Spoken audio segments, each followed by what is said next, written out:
The Indian seer Sri Aurobindo wrote in 1914, "At present, mankind is undergoing an evolutionary crisis in which is concealed a choice of its destiny.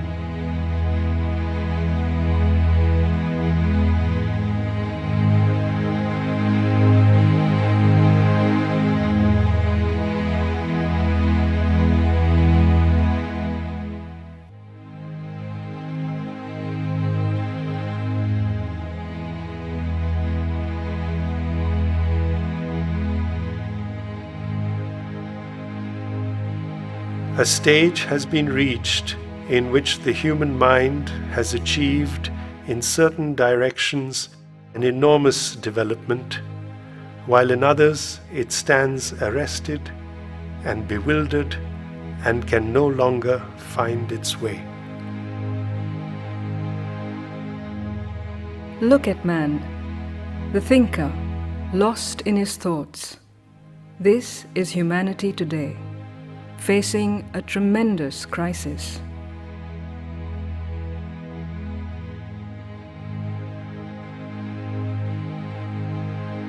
Reason and science can only help by standardizing, by fixing everything into an artificially arranged, mechanized unity of material life. The problems created by the power of thought cannot be resolved by more thinking. It is in inner silence that a greater consciousness dawns. Our human knowledge is a candle burnt on a dim altar to a sun-vast truth. This sun-vast truth is dawning upon earth as the next step in Earth's evolution, and the human crisis is a veiled drama of its manifestation. Sri Aurobindo calls this greater consciousness the supermind.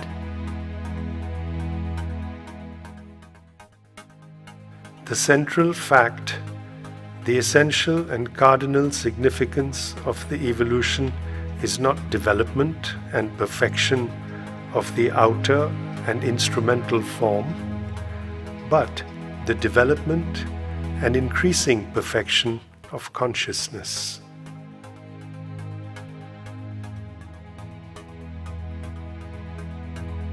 Reason is not the last word, nor the reasoning animal the supreme figure of nature. As man emerged out of the animal, so out of man the Superman emerges. The step from man to Superman is the next approaching achievement in the Earth's evolution. It is inevitable because it is at once the intention of the inner spirit and the logic of nature's process.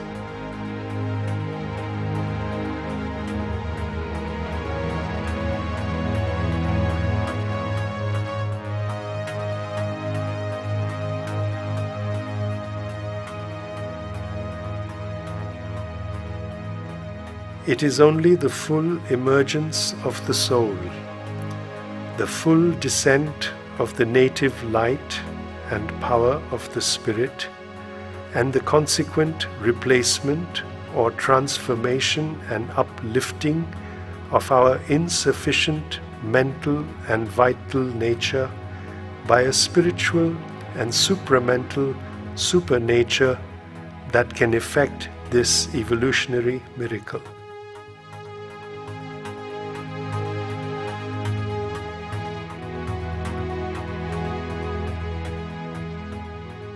Sri Aurobindo and the Mother called this process of transformation integral yoga.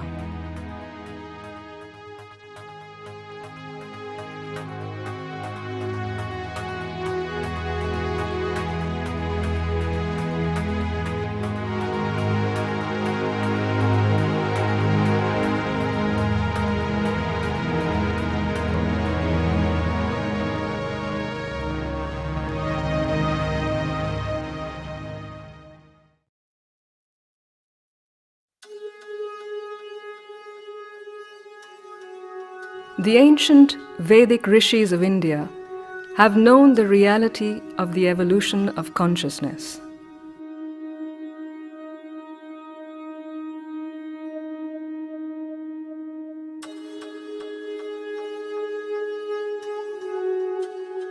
The evolutionary journey of the soul through many births, through different life forms, till it reaches human form capable of ascending into a greater consciousness, was well known.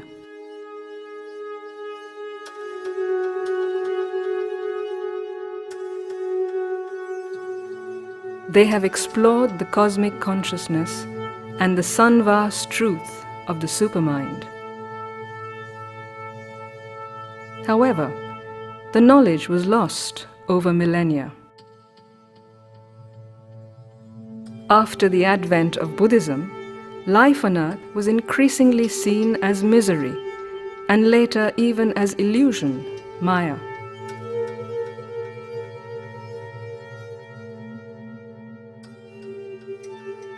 The purpose of life was reduced into getting out of the wheel of karma and the cycle of rebirth.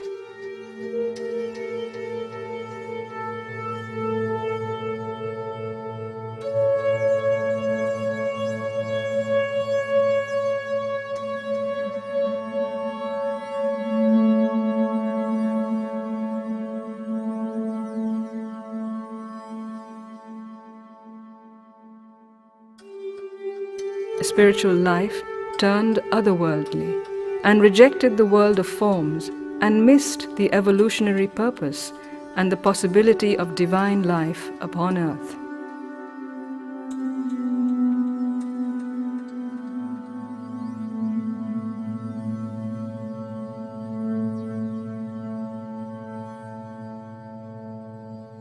Spiritual quest became a withdrawal from the world and the field of action. Seekers of truth turned away from the material reality. As a nation, India lost vitality, which led to foreign invasions and the decline of India.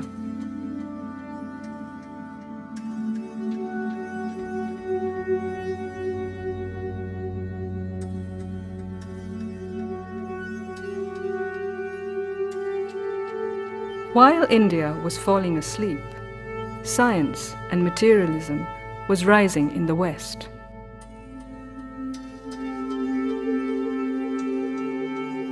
Harnessing the power of reason, mathematics, and objective experimental validation, science successfully overthrew the medieval Christian religious superstitions and suppressions in Europe and opened the doorways of a new truth that anchored itself on verifiable sensory data.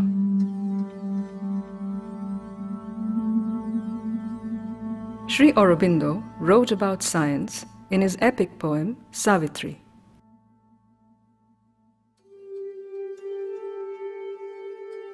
I have mapped the heavens and analyzed the stars, described their orbits through the grooves of space, measured the miles that separate the suns, computed their longevity in time.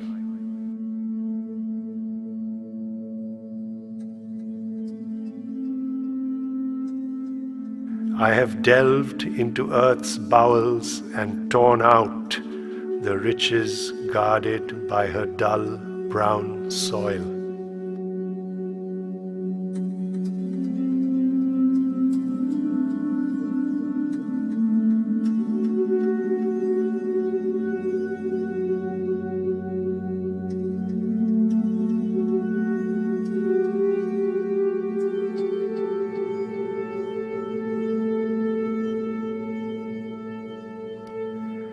The tree of evolution I have sketched, each branch and twig and leaf in its own place. In the embryo, tracked the history of forms and the genealogy framed of all that lives. I have detected plasm and cell and gene, the protozoa traced, man's ancestors, the humble originals from whom he rose. I know how he was born and how he dies. Only what end he serves I know not yet, or if there is aim at all, or any end, or push of rich creative, purposeful joy in the wide works of the terrestrial power.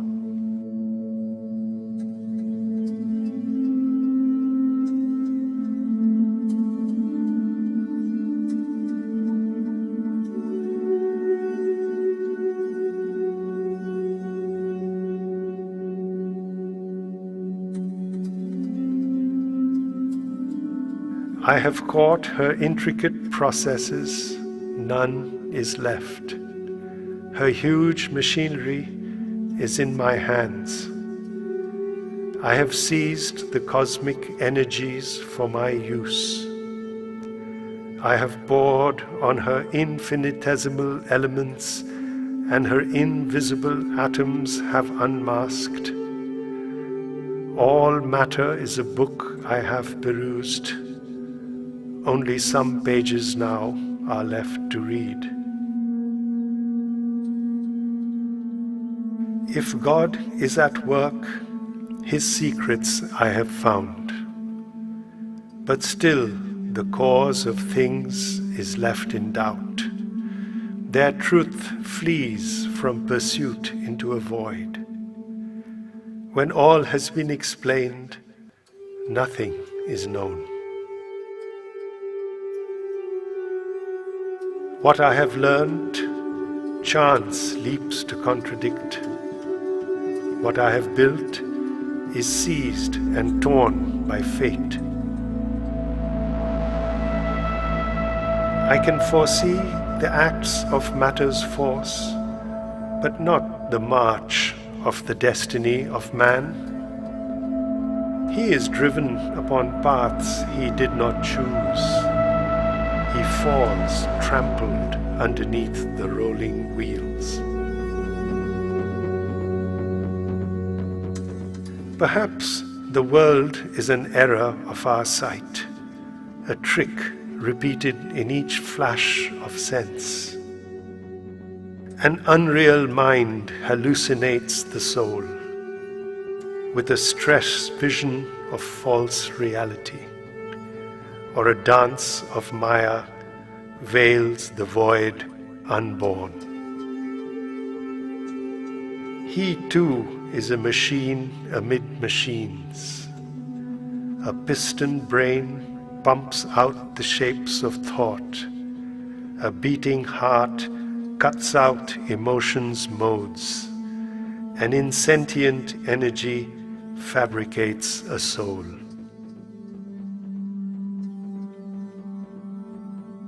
The word soul or spirit is practically meaningless from the point of view of science, a concept that is not required to explain the birth and death of the universe. On one side, we have science rejecting the reality of the spirit. And on the other side, we have the ascetics rejecting the reality of the material world.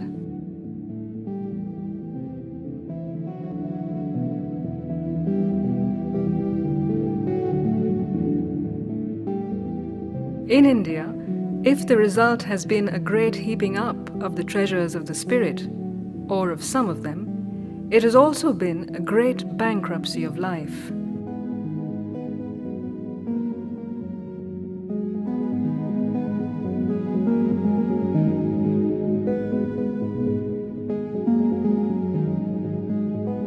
In the West, the fullness of riches and the triumphant mastery of this world's power and possessions have progressed towards an equal bankruptcy in the things of the spirit.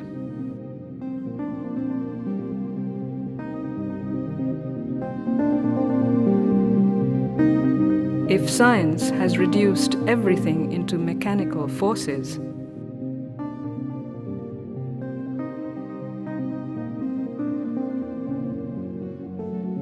ascetics have reduced everything into pure consciousness.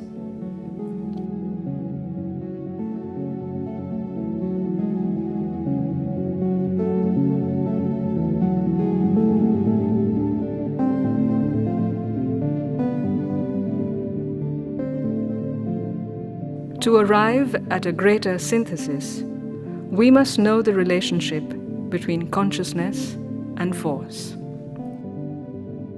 The wall between consciousness and force, impersonality and personality, becomes much thinner when one goes behind the veil of matter. If one looks at a working from the side of impersonal force, it appears to be impersonal and mechanical. If one looks from the side of personality, of being, one sees a being possessing, guiding, and using a conscious force as its instrument of action and expression.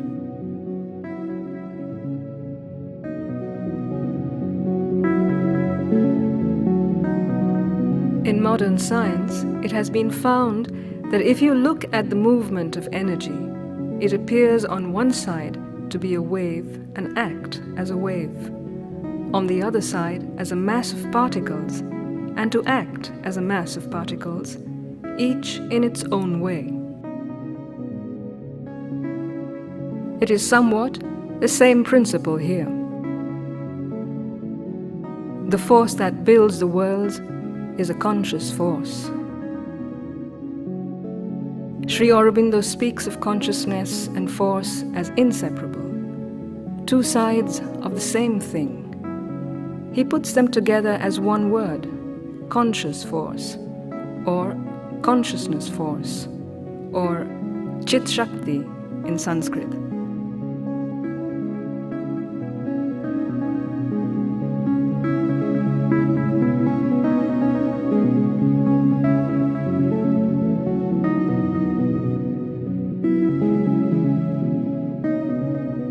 The teaching of Sri Aurobindo starts from that of the ancient sages of India, that behind the appearances of the universe, there is the reality of a being and consciousness, a self of all things, one and eternal.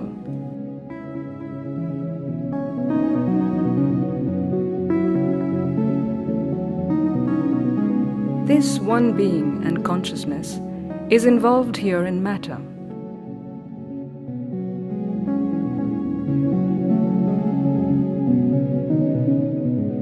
Evolution is the method by which it liberates itself.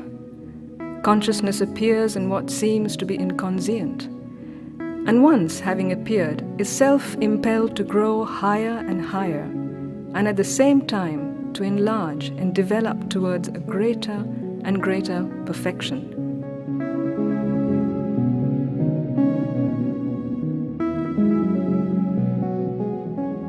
Life is the first step of this release of consciousness. Mind is the second. But evolution does not cease with the mind, for man is a transitional being. He is not final. The step from man to Superman is the next approaching achievement in the Earth's evolution. This awaits a release, a consciousness which is spiritual and supramental. For only then will the involved divinity in things release itself entirely, and it become possible for life to manifest perfection.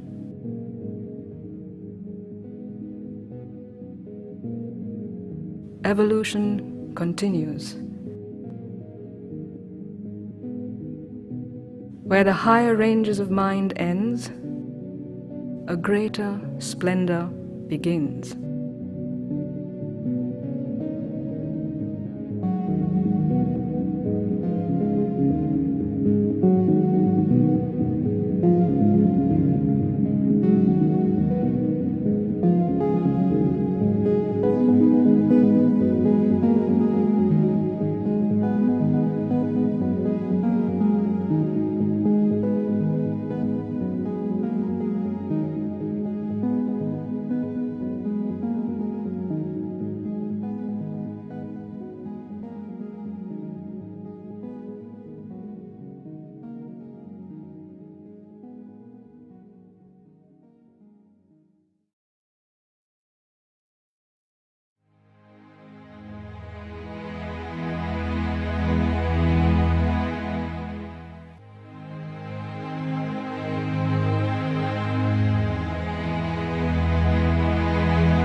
let's rejoice, because the absurd insanity we are experiencing is forcing more and more people to awaken. However, we must have compassion for those who are incapable of awakening, because the injections have created a separation from the individual soul. The only way out of the matrix is absolute non-compliance. The CBDCs will make it impossible to function in the system. I'm not interested in survival, which leads to inevitable death. I choose to live at all costs. I'm absolutely certain that the courageous ones must choose to get out of the matrix completely by November 2023. Please view the many videos I created on the time wave spirals. I was blessed because my jail experience forced me to leave Canada and what appeared to be a perfect life as a very successful dentist and mother of 2 wonderful children. One needs great courage to jump into the complete unknown, but it is an absolute necessity in this evolutionary crisis. Today, I'm in a position to assist individuals who choose life. Just 2 kilometers from our farm, I discovered a small development. One can purchase a lot of 1,000 meters square and a 3-bedroom house for $60,000 US at today's rate of exchange. While your home is under construction, you can start developing the agriculture of such an inchy nut, avocados, pineapple, yucca, papaya, bananas, citrus fruit, and a vegetable garden. One can raise chickens and other small animals.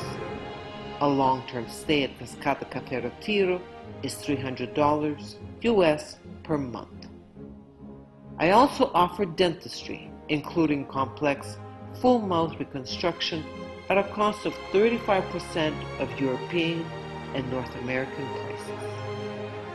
The global prison planet is being dismantled, and we have the honor of witnessing this. I conclude by encouraging you to continue your inner evolution despite the current world scenario, which can seem worrying when we forget that the divine is behind everything and that the supramental world is at our doorstep. Please share my videos. Infinite love.